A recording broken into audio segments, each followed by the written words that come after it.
എന്തായാലും ഈ നിലയിൽ ആണ് പ്രതിപക്ഷത്തിന്റെ നമുക്കറിയാം ഈ മുനമ്പം വിഷയം തുടങ്ങിയത് മുതൽ വ്യത്യസ്തമായ രാഷ്ട്രീയ പാർട്ടികൾ അവരുടെ സമീപനങ്ങൾ പുറത്തു പറയുകയും ആ സമീപനങ്ങൾ ഉറച്ചു നിൽക്കുകയും ഒക്കെ ചെയ്യുന്നുണ്ട്. അപ്പോഴും മുനമ്പത്തെ ജനത വലിയ തോതിൽ പ്രതീക്ഷ അർപ്പിക്കുന്നുണ്ട് കേന്ദ്ര സർക്കാരിൽ എന്നാണല്ലോ മനസ്സിലാക്കുന്നത്. കാരണം അവർ ആവർത്തിച്ച് പറയുന്നത് കിരൺ റിജിജുവിൻ്റെ വരവിനെ അവർ സ്വാഗതം ചെയ്യുന്നു.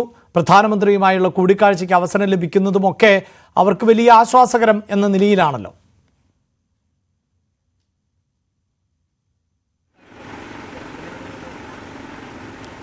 അതെ അഭിലാഷ്, തുടക്കം മുതൽ തന്നെ ഇവർ പറയുന്നത് ഈ ഉയരുന്ന വിമർശനങ്ങളെയും അല്ലെങ്കിൽ ഇവിടെ ഒരു പ്രശ്നമുണ്ടാക്കി, സമരത്തിൽ ഒരു പ്രശ്നമുണ്ടാക്കി സമരത്തെ തകർക്കാൻ ശ്രമിക്കുന്നവരെ എല്ലാം ഒറ്റക്കെട്ടായി തന്നെയാണ് ഇവർ നേരിടുന്നത്. ഇവർക്കൊരു നിലപാടുണ്ട്. ആ നിലപാടിൽ നിന്നും യാതൊരു വിധത്തിലും ഏത് തരത്തിലുള്ള പ്രകോപനം ഉണ്ടായാലോ അല്ലെങ്കിൽ ഏതെങ്കിലും തരത്തിലുള്ള ഏതൊക്കെ തരത്തിലുള്ള പ്രശ്നങ്ങൾ ഉണ്ടാക്കിയാലോ ആ നിലപാടിൽ നിന്ന് മാറ്റമുണ്ടാകില്ല. ഇവരുടെ ആവശ്യം ഇവർ ജനിച്ച ഇവരുടെ ഭൂമി അത് സംരക്ഷിക്കുക, അവരുടെ റവന്യൂ അവകാശങ്ങൾ പുനഃസ്ഥാപിച്ച് കിട്ടുക. ആ പോരാട്ടത്തിൽ ഇനി ആര് എന്ത് പറഞ്ഞാലും എത്ര വിമർശനങ്ങൾ ഉന്നയിച്ചാലും ആ ഉദ്യമത്തിൽ നിന്നും അവർ പിന്നോട്ടില്ല. അതിനുവേണ്ടി ഇവർക്ക് ഇവരുടെ അവകാശങ്ങൾ നേടിയെടുക്കുന്നതിന് വേണ്ടി ആരാണോ ഒപ്പം നിൽക്കുന്നത് അവർക്കൊപ്പം തന്നെയായിരിക്കും ഇനി അങ്ങോട്ടുള്ള ഇവരുടെ യാത്രയും എന്ന് തന്നെയാണ് തുടക്കം മുതൽ മുനമ്പം നിവാസികൾ പറയുന്ന കാര്യവും. അതിന് മുന്നോടിയായി തന്നെയാണ് അല്ലെങ്കിൽ അതിന് പിന്നാലെ തന്നെയാണ് നേതാക്കളടക്കം ഇവിടെ എത്തി ഇവരുമായി സംസാരിക്കുകയും ഒക്കെ ചെയ്തത്. അതിനെല്ലാം ഒരു രാഷ്ട്രീയ മുതലെടുപ്പ് എന്ന തരത്തിലാണ് പ്രതിപക്ഷവും സംസ്ഥാന സർക്കാരും എംപിമാരും ഒക്കെ ഓരോ ഘട്ടത്തിലും ഇവരെ വിമർശിക്കുന്നത്. ആ വിമർശനങ്ങളൊന്നും ഇവർ കാര്യമാക്കുന്നില്ല. ഇവരുടെ ആവശ്യങ്ങൾ അംഗീകരിക്കുന്ന പാർട്ടി ആരാണോ അവർക്കൊപ്പം തന്നെയായിരിക്കും നിൽക്കുക എന്നതാണ് ഇവരുടെ ഉറച്ച തീരുമാനം. ഇവിടെ BJP ഇവർക്ക് ഐക്യദാർഢ്യം പ്രഖ്യാപിച്ച് എത്തുന്നതിന് മുൻപ് തന്നെ പ്രതിപക്ഷ നേതാവടക്കം ഇവിടെ എത്തിയതാണ്. കോൺഗ്രസുകാരും CPM നേതാക്കളുമൊക്കെ ഇവിടെ എത്തിയിട്ട് പോലും ഇവരെ വിശ്വാസത്തിലെടുക്കാൻ ആ രാഷ്ട്രീയ നേതാക്കൾക്ക് ആർക്കും കഴിഞ്ഞില്ല. പക്ഷേ BJPക്ക് അത് കഴിഞ്ഞു. അതവർ പല ഘട്ടങ്ങളിലായി പ്രവർത്തിച്ച് കാണിക്കുകയും ചെയ്തു എന്നാണ് ഇവർ പറയുന്നത്. ആ വിശ്വാസത്തിൽ തന്നെ മുന്നോട്ട് പോകുന്നുണ്ട്. ഒപ്പം ഇവരുടെ മതമേലധ്യക്ഷന്മാരുടെ എല്ലാം പിന്തുണ ഇവർക്കുണ്ട്. അല്ലെങ്കിൽ ഇവർക്ക് സമരത്തിന് ഒപ്പം നിൽക്കുന്നത് ആരാണോ അവർക്കൊപ്പം തന്നെയാണ് അവരും പിന്തുണ പ്രഖ്യാപിക്കുന്നത്. ആ രീതിയിൽ തന്നെയാണ് മുനമ്പം നിവാസികളുടെ സമരം മുന്നോട്ട് പോകുന്നതും. എന്തായാലും പ്രധാനമന്ത്രിയുമായിട്ടുള്ള ഒരു കൂടിക്കാഴ്ചയെ പോലും വലിയ വിശ്വാസത്തോടെയും വലിയ പ്രതീക്ഷയോടെയും തന്നെയാണ് മുനമ്പം നിവാസികൾ നോക്കിക്കാണുന്നത്. ഇനി അതിനിടയിൽ ഇന്നലെ കേന്ദ്രമന്ത്രി ഇവിടെ നിന്ന് മടങ്ങിയതിനു ശേഷമാണ് പലതരത്തിലുള്ള വിമർശനങ്ങളും ചില ആരോപണങ്ങളൊക്കെ ഇവർക്കെതിരെയും ഉയർന്നത്. അതിനെ ഒന്നും തന്നെ ഇവർ വകവയ്ക്കുന്നില്ല. എന്താണോ ഇവരുടെ ലക്ഷ്യം ആ ലക്ഷ്യത്തോട് തന്നെ മുന്നോട്ട് പോവുക എന്നത് തന്നെയാണ്. അതാണ് മുനമ്പത്തെ സമരക്കാരുടെ നിലപാട്. ഇപ്പോൾ കിരൺ ബാബു കൂടി പൊളിറ്റിക്കൽ ഡെസ്കിൽ നിന്ന് ചേരുന്നുണ്ട്. കിരൺ, മുനമ്പം എന്നത് ഒരു സമരം, ഒരു ജനതയുടെ അതിജീവന വിഷയമായി ഒരു ഭാഗത്ത് നിൽക്കുമ്പോൾ അതിൻ്റെ രാഷ്ട്രീയം വളരെ കൃത്യമാണ്, വ്യക്തവുമാണ്.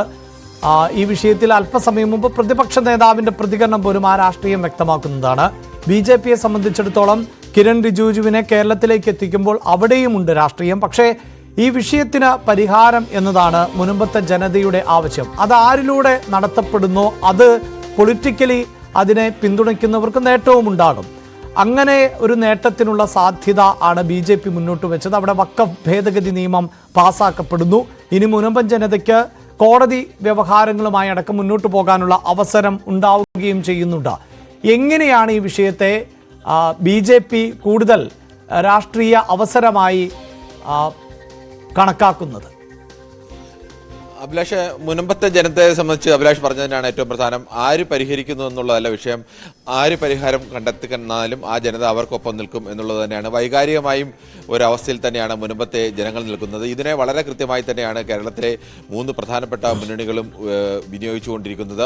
യഥാർത്ഥത്തിൽ ഒരു പരിധിവരെ BJPക്കായിരുന്നു ഈ ഭാഗത്ത് ഒരു നേട്ടമുണ്ടായത്. ഇന്നലെ കിരൺ റിജിജു വടുന്നത് വരെ ഉണ്ടായിരുന്ന ഒരു ഘട്ടത്തിൽ BJPയെ സംബന്ധിച്ച് കേരളത്തിലെ ഇടത് വലത് മുന്നണികൾ മുനമ്പം ജനതയുടെ രക്ഷയ്ക്ക് വേണ്ടി നിന്നില്ല. BJP ആണ് അവരെ രക്ഷിക്കാൻ പോകുന്നത്.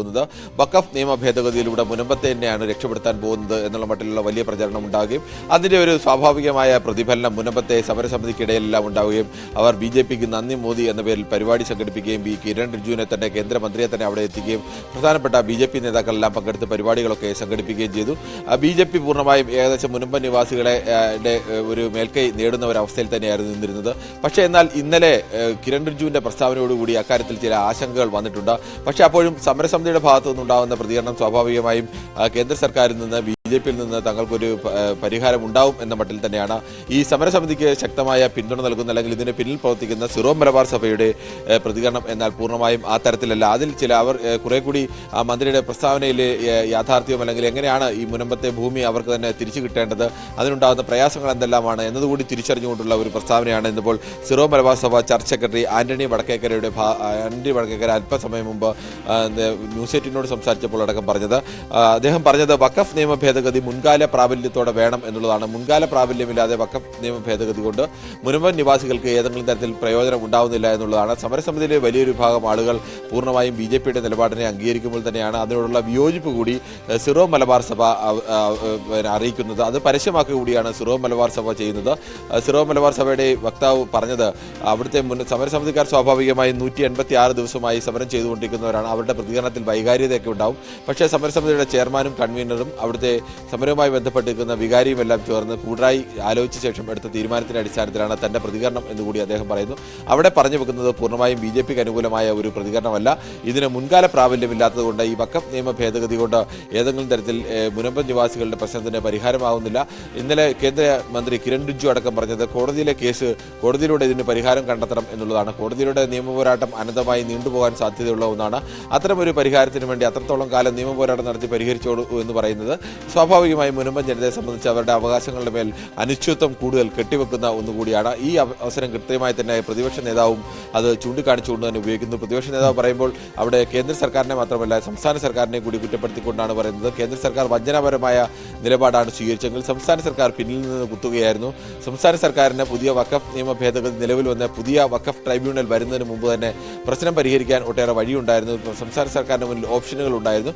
പക്ഷേ സംസ്ഥാന സർക്കാർ അത് ഉപയോഗിക്കാതെ കൃത്യമായി അത് വെച്ച് താമസിപ്പിക്കുകയായിരുന്നു എന്ന മട്ടിലുള്ള ആരോപണമാണ് വന്നത്. ഇനി CPM-ന്റെ ഭാഗത്തു നിന്ന് ഏത് തരത്തിലുള്ള പ്രതികരണമാണ് വരുന്നതെന്ന് അല്പസമയത്തുള്ളിൽ തന്നെ നമുക്ക് അറിയാൻ കഴിയും. യെസ്, അവിടെ കിരൺ ഈ സൂചിപ്പിക്കുന്നത് പോലെ തന്നെ KCBC-യുടെ പ്രതികരണങ്ങൾ അടക്കം വരുന്നു. പക്ഷേ സമരസമിതിയും അവരുടെ പ്രതികരണങ്ങൾ നടത്തുന്നുണ്ട്. BJP-യെ സംബന്ധിച്ചിടത്തോളം അവർ ഈ മുൻകാല പ്രാബല്യമില്ല എന്നതിന് അവരുടേതായ ന്യായം ഉണ്ട്. അവർ ന്യായീകരിക്കുന്നുണ്ട്. കാരണം മുനമ്പം എന്ന ഒരേ ഒരു വിഷയത്തെ മാത്രം അടിസ്ഥാനമാക്കിക്കൊണ്ട് വഖഫ് ഭേദഗതിക്ക് മുൻകാല പ്രാബല്യം പ്രഖ്യാപിച്ചാൽ ഇതുപോലെ സമാനമായ തരത്തിൽ രാജ്യത്തുടനീളം വലിയ തോതിൽ ഭൂമി വഖഫിൻ്റെതായ ഭൂമി നഷ്ടപ്പെടും. അത് അങ്ങനെ ഒരു മുസ്ലിം വിഭാഗത്തെ അത് മുറിവേൽപ്പിക്കുന്നതായി മാറും. അതാണല്ലോ BJP-യുടെ ന്യായം, അങ്ങനെ മുൻകാല പ്രാബല്യം നൽകിയാൽ. ഇന്നലെ പ്രധാനമന്ത്രി നടത്തിയ പ്രസംഗത്തിലും അദ്ദേഹം പറയുന്നത് ഇത് മുസ്ലിം വിധവകളുടെ അടക്കം ഭൂമി തട്ടിയെടുക്കുന്ന ഒരു സാഹചര്യമാണ് ഇപ്പോൾ സൃഷ്ടിക്കുന്നത്. അതിനാണ് മറുപടി നൽകേണ്ടത്. ഈ വഖഫ് എന്നതുകൊണ്ട് ദരിദ്രരായ ഇസ്ലാമുകൾക്ക് ഏതെങ്കിലും തരത്തിലുള്ള ഒരു ഗുണവും ഉണ്ടായിട്ടില്ല. ഇത് ഒരു ഭൂമാഫിയ പോലെ പ്രവർത്തിക്കുന്നു. അതിന് ഇനി അവസരം ഉണ്ടാക്കില്ല. വോട്ട് ബാങ്ക് പ്രതീക്ഷിച്ചുകൊണ്ട് വോട്ട് ബാങ്കിനെ മാത്രം മുന്നിൽ കണ്ടുകൊണ്ടാണ് കോൺഗ്രസ് ഇതുവരെ പ്രവർത്തിച്ചത്. അങ്ങനെയുള്ളൊരു മറുപടി പ്രധാനമന്ത്രി നൽകുന്ന സാഹചര്യം കൂടി ഉണ്ടാകുന്നു. കോൺഗ്രസിന് ഈ വിഷയത്തിൽ ഇത്തരത്തിൽ പ്രതികരിക്കുമ്പോൾ അല്പസമയം മുമ്പ് നവമിയോട് ആ സമരസമിതിയിൽപ്പെട്ട ഒരു സ്ത്രീ ചോദിച്ചത് കോൺഗ്രസ് അധികാരത്തിലിരിക്കുമ്പോൾ അവരുടെ നോമിനികളായിരുന്നില്ലേ വഖഫ് ബോർഡിൽ ഉണ്ടായിരുന്നത്, എന്തു ചെയ്തു എന്നുള്ളതാണ്. അപ്പോൾ ഈ രാഷ്ട്രീയ മുതലെടുപ്പ് ഓരോരുത്തരും നടത്താനുള്ള ശ്രമം അവിടെ നടക്കുന്നു എന്നതിനെയാണ് സമരസമിതി തിരിച്ചറിയുന്നത് എന്ന് വേണമല്ലോ നമുക്ക് മനസ്സിലാക്കാൻ. അതിനെ എങ്ങനെ പ്രതിരോധിക്കും എന്നത് എല്ലാ രാഷ്ട്രീയ പാർട്ടികളെയും സംബന്ധിച്ചിടത്തോളം വെല്ലുവിളിയുമാകുന്നില്ലേ കിരൺ?